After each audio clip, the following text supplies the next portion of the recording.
Assalamualaikum warahmatullahi wabarakatuh. Selamat pagi anak-anak kelas 6 SD 043 Malako Intan. Apa kabar hari ini?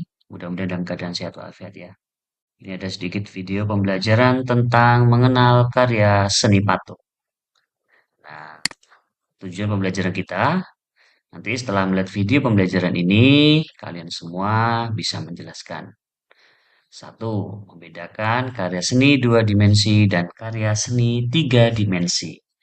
Yang kedua, apa sih pengertian patung? Kemudian yang ketiga, jenis-jenis patung. Yang keempat, fungsi patung. Yang kelima, bahan untuk membuat patung. Dan yang keenam adalah teknik dalam membuat patung. Oke, kita langsung check it out. Nah, ini ada gambar Upin Ipin. Pertanyaannya, pernahkah kalian melihat patung? Nah, di sini ada patung Buddha, ada patung burung. Burung apa ini ya? Lupa. Seperti burung bangau. Nah, ini ada patung Merlion di Singapura.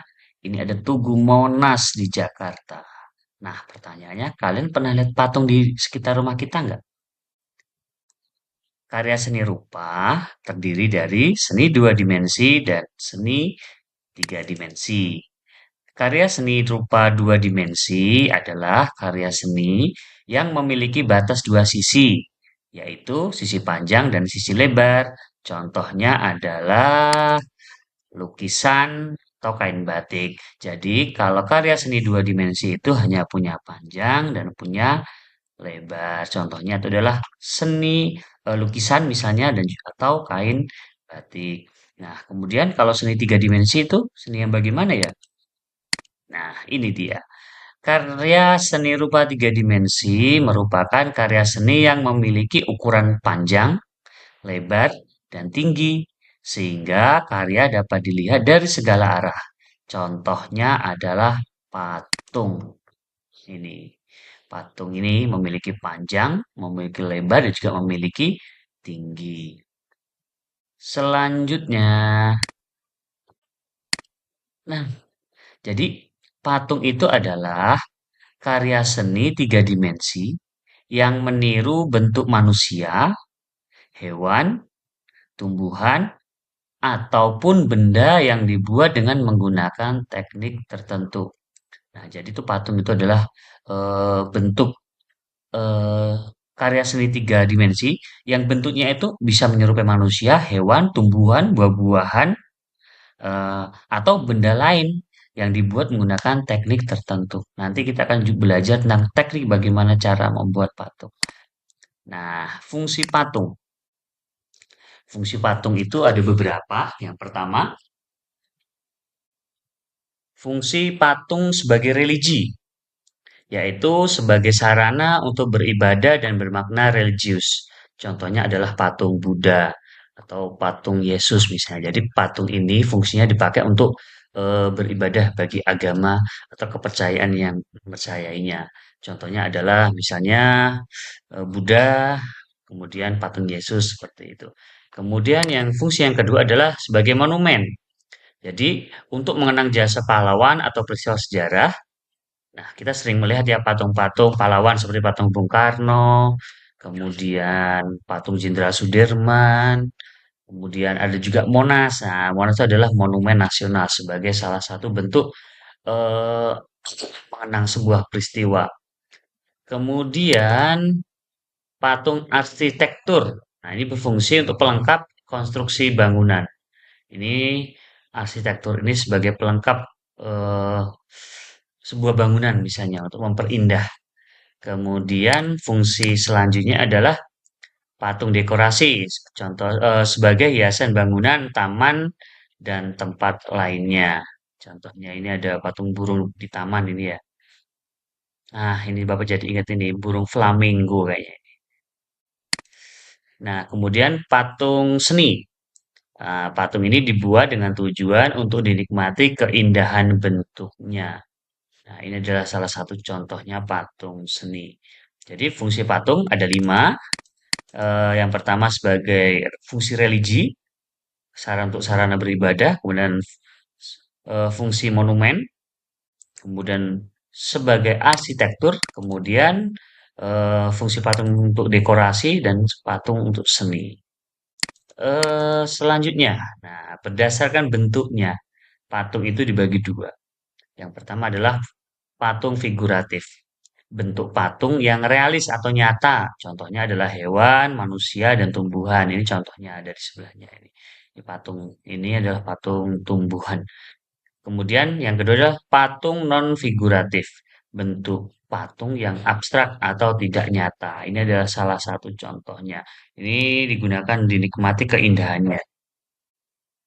Selanjutnya, nah alat dan bahan pembuatan karya seni patung. Apa saja ya alat dan bahannya? Kita lihat yuk. Nah, nah ini dia. Langsung gas saja semua. Jadi bahan pembuat patung.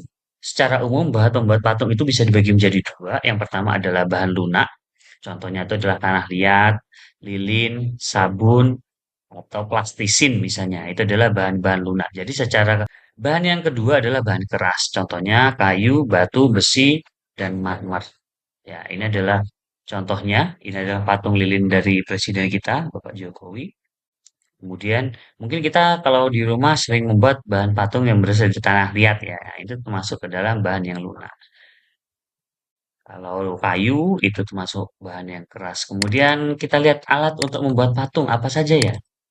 Nah, ini dia. Nama alatnya butsir atau sudip. Ini sejenis pisau yang dipakai untuk membuat patung. Nah, biasanya kalau menggunakan butsir atau sudip ini bahan patungnya itu lunak ya. Kalau keras dia agak agak kita mengalami kesulitan. Yang kedua tuh meja putar. Ini adalah contoh alatnya. Ini biasa sering kita lihat dalam membuat contohnya gerabah misalnya atau keramik gitu. Kemudian contohnya adalah cetakan. Nah, ini kalau nanti mau membuat patung menggunakan teknik cetakan. Jadi kalau membuat alatnya itu bisa menggunakan putsir atau sudip, meja putar, atau cetakan juga bisa. Nah, ini masih ada lagi nih. Nah, ini ada palu dan pahat. Nah, ini kalau menggunakan palu dan pahat ini kemungkinan besar bahannya ini udah pasti ini keras ini. Seperti contohnya kayu. Kemudian amplas atau gerinda. Gerinda ya, bukan gerindra, gerinda. Nah, ini bahan untuk besi misalnya. Kayu juga bisa ada amplas kayu. Kemudian ini ada teknik baru las. Jadi seni itu hampir tidak ada batasnya. Jadi ini ada orang yang kreatif membuat sebuah patung kura-kura menggunakan bahan-bahan sisa. Nah, ini kalau dengan ini tidak bisa menggunakan palu dan pahat, tapi harus menggunakan las. Selanjutnya, nah teknik membuat patung. Yang pertama tuh teknik membutsir. Gimana sih teknik membutsir ini? Nah, ini dia. Membuat patung dengan cara memijat, menambah, atau mengurangi bahan yang dibentuk. Contoh alat butsir atau pisau sudip. Ini kalau dari contohnya ini ada tanah liat ya. Tanah liat dibentuk menjadi gelas, kemudian setelah terbentuk baru dihias atau dilukis. Kemudian bahan tanah liat, lilin atau plastisin. Jadi bahan yang digunakan dengan alat butsir atau sudip ini biasanya bahannya bahan lunak. Kemudian selanjutnya, nah teknik memahat.